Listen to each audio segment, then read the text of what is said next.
Hey fan warriors, I'm Samantha, the legendary Narnian Avenger here for Fandoms United. Welcome to our first ever R&D day. I am so excited about this. We've been trying to do this for so long, and we want to thank you guys for all the suggestions and things that you've kind of thrown at us, and this is the end result, so we're really happy to be doing this. Today is my first ever in-depth review, so let me know what you think of it, because honestly I have a feeling I'm going to be really bad at this, but we'll see. And as I have said, I'm Samantha, the legendary Narnian Avenger, so I'm that one who's blowing up your inboxes every day. You're welcome. Anyway, today I'm going to talk about Sherlock and kind of give you guys an in-depth review as well as some of my own points. I want to make you aware of 4 different things. Well, technically it's 2 different things, one of them is 3 pieces, but whatever. So first thing is that if you hear this sound, that means a spoiler warning, and I will put in a box below where you can fast forward to, or you will be safe and away from the spoilers. So yay for that. Also, part 2, which is technically in 3 parts, is that I'm going to be dividing every review I do, my in-depth reviews, into 3 different parts, which is show, book, movie, whatever, quality, fandom life, and then little odds and ends, which is trivia, stuff you might not know about the show, all that kind of stuff. So what am I doing here talking at you? Let's just get right into it, okay? So general storyline. I love Sherlock. This is just an awesome show. My entire family just loves it. We've watched all 3 seasons, and it does have 3 seasons. The show started in 2012. And what I like about it the most personally is that I was a fan of the Sherlock Holmes movies with Robert Downey Jr. and Jude Law, and I'll kind of touch on those a little bit later. But I also really liked the original books by Sir Arthur Conan Doyle and kind of grew up reading them, seeing parodies of them, all that kind of stuff. And Sherlock on BBC really takes those stories and does not dramatically change them, but kind of brings them into the 21st century in a way that's so seamless. It's like, have these books been being written for 200 plus years and I just haven't realized it? Like, what is going on, guys? Like, what is happening right now? But anyway, let's get into a little bit more of the show quality. Let's talk about acting. You have Benedict Cumberbatch starring as Sherlock and Martin Freeman starring as Dr. John Watson, and these 2 are just fantastic together. The chemistry is really great. If you watch the Robert Downey Jr. and Jude Law Sherlock Holmes movies, then you know that there's always kind of this camaraderie back and forth, but there's also, you know, this brotherly spirit of competition, and they just have nailed these parts so flawlessly. Benedict Cumberbatch especially is able to bring in the multifaceted personality that is Sherlock, while he can appear and claims to be a high-functioning sociopath, meaning someone who kind of has more of a machine mind than a human mind per se. You do see parts of Sherlock that will make you cry. I might have gotten really close in one episode that I'll talk about in a little bit, and you'll see other parts where Watson, of course, really proves that he's there always for Sherlock, and you know, they argue, but at the end of the day, the 2 of them are super strong, have a super strong relationship. They're definitely one of my bro TPs, and they've actually become an OTP for a bunch of people as well. And that is John Locke, so that's a thing, just so you're aware, in case you weren't. Let's talk about something else. London. Now, I think the setting for any show is huge. Sherlock is set in London, just as the original books were, and I think that adds a lot to the show. It adds a depth and a reality into the show where it definitely helps you bring into that, okay, this is 21st century London.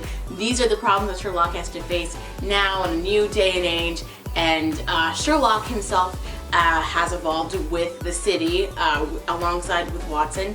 And I think that one of the things that's cool about this is that you kind of see how Sherlock's mind works like a supercomputer. For, you know, in the 1800s, obviously, a bunch of the technology didn't exist. Now, you have to figure out things in minutes, you know, seconds. Sherlock in one episode is given, I believe, just 2 hours to figure out a case before someone's going to, you know, have a bomb shot with their chest going off. Like, everything is faster, it's sharper in this show, and I really, really appreciate that. Let's talk about the third thing that really adds to the show quality is Andrew Scott as James Moriarty. Now, I personally love a villain that you never know exactly what's going to come out of them.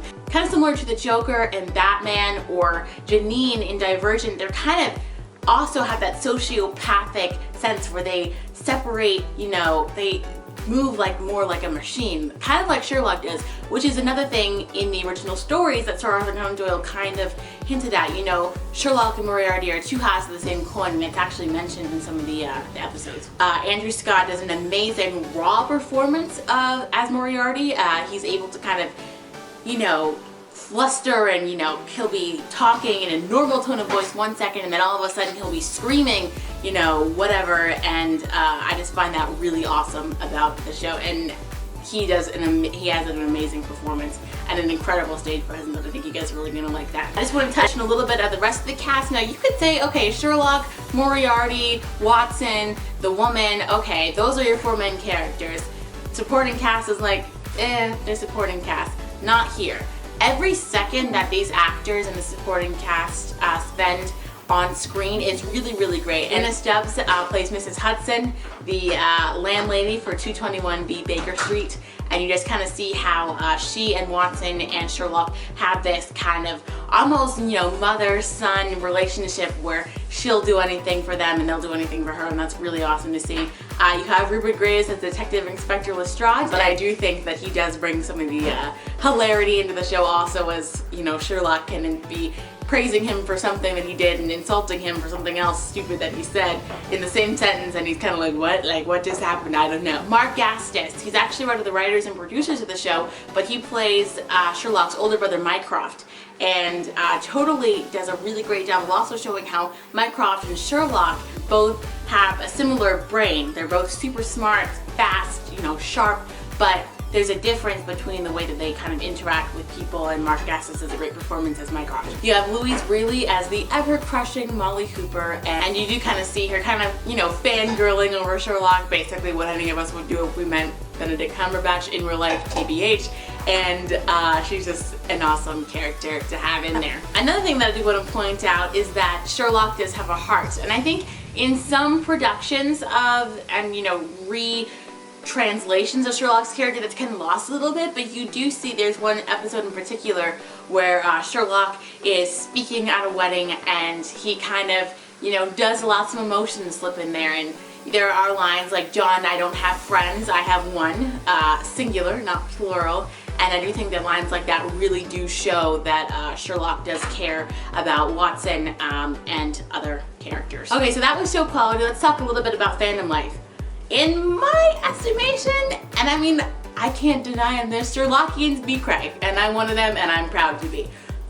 Definitely one of the scariest fandoms to encounter anywhere, but you know, scary can be a good thing. It can.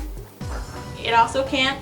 Of course, can't forget that Super Wholock is a thing. So Supernatural, Doctor Who, and Sherlock are kind of all combined together into this massive fandom. You'll see tons of fan fictions all over that span across these 3 or 2 of them. Treklock is also a thing. People would follow Benedict Cumberbatch into the Star Trek reboots where he played the role of Khan, or out of the Star Trek reboots again as Khan, and Treklock is now a thing. If you look at pictures like this,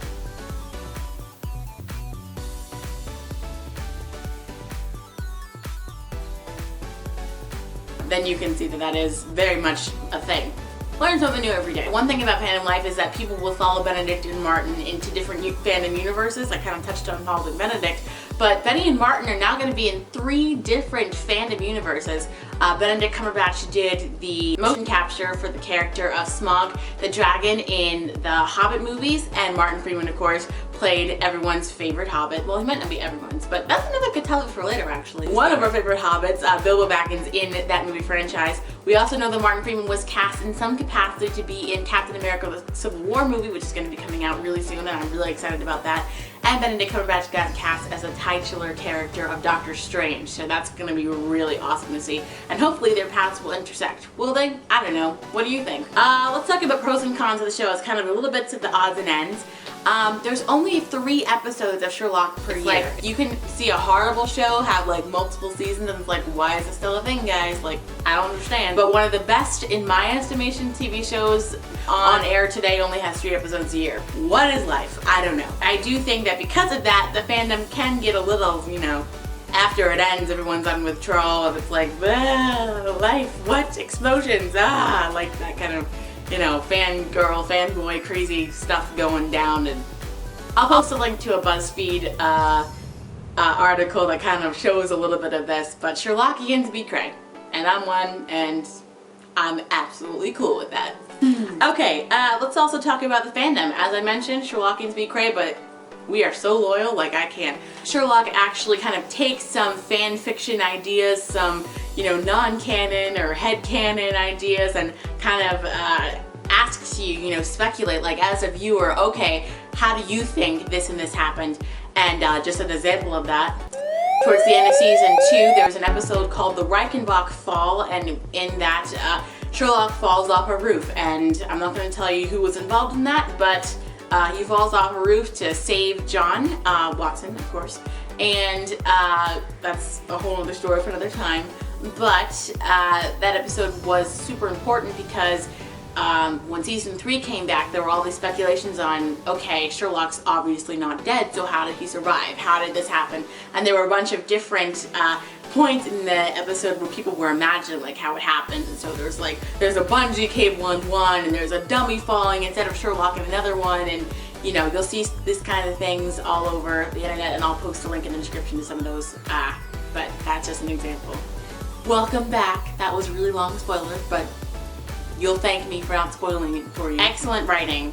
That's definitely a pro for this show. I kind of touched on it towards the beginning, but I honestly, out of all the different productions I've seen, and I have seen kind of a few different types of, you know, revampings of Sherlock, I think this is definitely one of the best ones.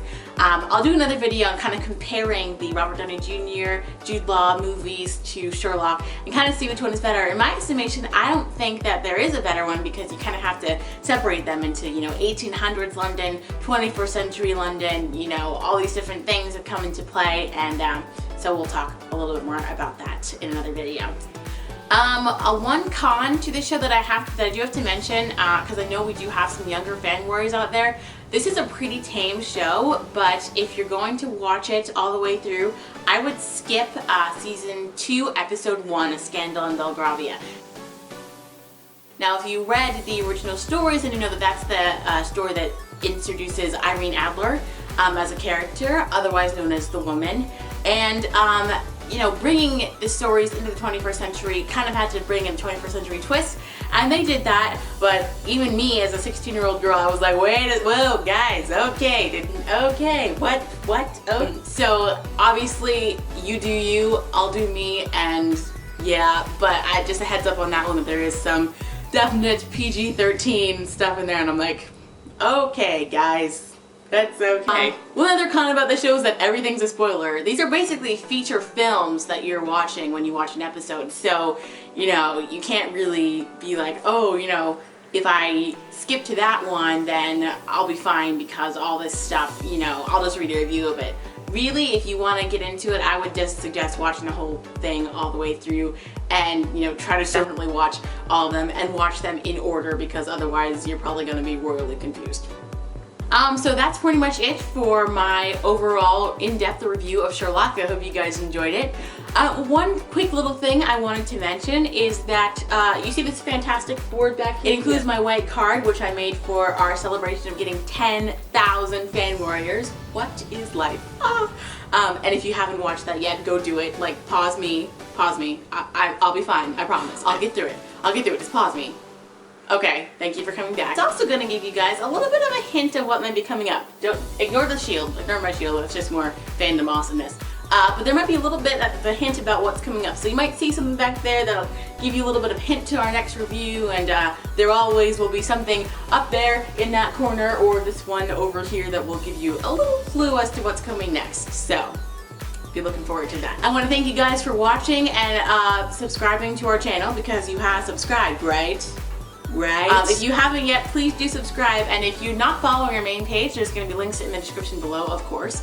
So follow our main page on Google+, but we're also on Instagram, Pinterest, Wattpad, and there's other places I'm sure, but I don't know. I should probably find out about that. So I want to thank you guys one more time for watching. Thank you guys for following. You guys are like the best fan warriors ever, and you make my day. Hopefully soon we'll be doing kind of a Meet the Managers thing. We'll tell you guys a little bit more about me, and the other managers will do that as well. But for now, just know that I love you guys, and you rock, and you make my day every single day. So, with that, thank you to all 10,205 of yous. At least that's the count right now. I'll probably go refresh and there'll be even more. I guess that's it for me. So thanks for watching, guys. Peace out and I'll see you later.